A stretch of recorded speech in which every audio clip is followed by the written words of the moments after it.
Wow, you'd think that you'd be done talking about a TV show because you did all 11 seasons, but this season officially came out, and it's the only one that I really wanted to watch. I wasn't interested in the Maggie or Negan show or even the Daryl Dixon show. No, I wanted to see the Rick and Michonne show because there's a lot of questions that I needed answers. And also, I wanted to see Rick Grimes at least one more time before I died. Anyway, The Walking Dead: The Ones Who Live. So, The Walking Dead: The Ones Who Live is a new spin-off show based off of The Walking Dead, and it shows the story of what happened to Rick Grimes after he left us in season 9.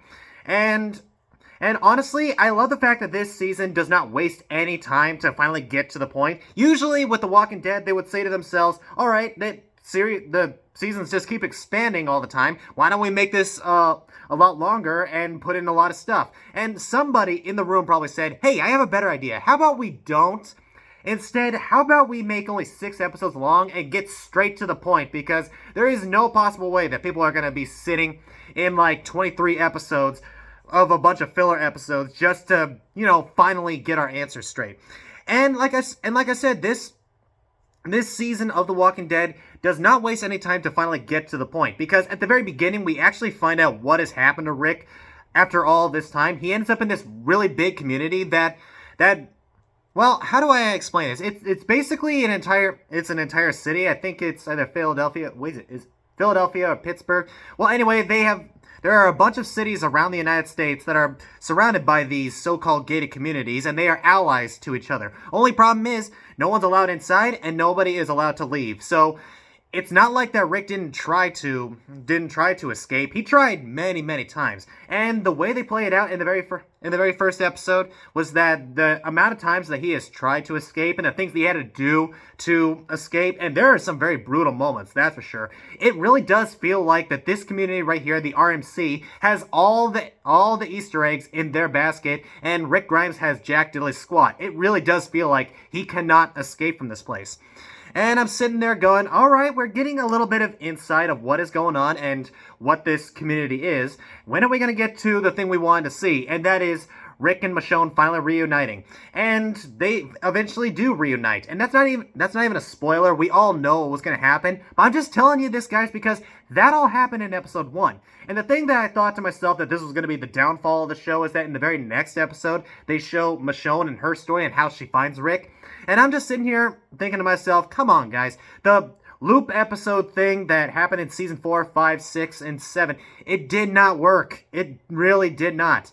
And that was not really the case. It gave us the answers on how Michonne finally found Rick and how their stories finally collided. And I'm thinking to myself, okay, but this is only episode 2, and we have 4 more episodes after this. What are we going to do about that? Well, apparently they did have a very interesting story. I would have to say my least favorite episode in this season would have to be episode 4, due to the fact that one of the characters is just not the same person as I would remember them to be. But the fact that you were able to get through that and then finally get to episode 6, oh my gosh, that's got to be one of the best episodes of The Walking Dead that I have ever seen. I mean, if this is actually the series finale, great job. That was amazing. I loved the way they played off the final episode of this season, and with everything that led up to it, I just thought of one thing and one thing only. I gotta rewind this and watch it all over again. Now there's that. The storyline is really good. The villains are interesting and all such. They don't really show up as much, but you can tell that many people in the RMC are completely brainwashed and they think that this is the right thing to do. And also the fact that they give you an offer that you can't refuse, like The Godfather in a sort of way. But the thing that really drives this season home has got to be the romance between Rick and Michonne.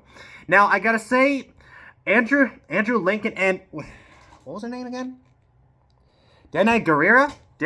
Am I saying that right?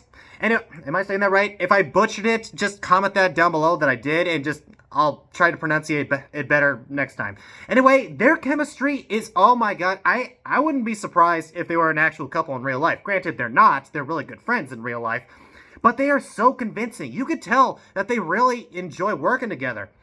it's just how it is. Every time that they were on screen together, I just wanted to watch more and more and more. And they really do focus on the romance between Rick and Michonne, and the fact that this whole time that they have been apart, that love is still in the air, and that love is really still strong.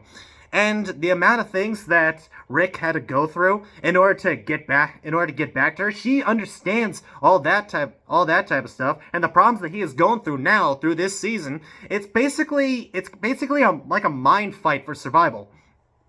And oh yeah, this may be a little bit of a spoiler, but it happens like immediately in episode 1. We finally get one-handed Rick. Yeah, spoiler alert, Rick loses one of his hands, one of his escape tactics. Like I said, really tricky to escape this place.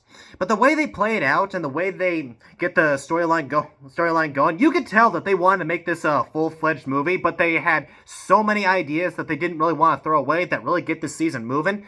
And I gotta say, it really does pay off.